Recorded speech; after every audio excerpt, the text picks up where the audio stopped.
গুয়াহাটি আসছিলাম, খেলা দেখে আর হওয়ার ভাগ্য হলো না। সেহরি রান্নার জন্য প্রস্তুত হয়ে গেছি, সবাই মিলে জিলে রান্তাইছি। এই দেখুন সুন্দর শাক আনছি, চাউল, এই চাউলটা মানে কি চাউল জানি, ঋতুরাজ চাউল। এই বাগুন আর মাছ, গুয়াহাটির বাগুন এত সুন্দর বাগুন আর টেস্টি হবে। এই যে ডাল আছে, আর দেখেন এই যে মাছ ভাজমু, মাছ আছে 3 কেজি। ছোট ভাই খুব বইয়া মজা করে বানাবো, আর আমি বগর করতেছি, আমরা দেখতে থাকুন।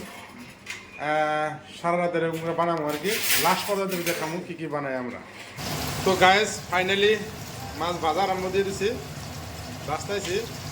মানে এত সুন্দর করে মাছ ভাজবো আজকে, মাছ মানে মর রান্না বেড়ে খাওয়া শেষের পরে মনে পড়ছে ভিডিওর কথা। খিরা ছিল, ভোরটা ঠান্ডা খাইলাম।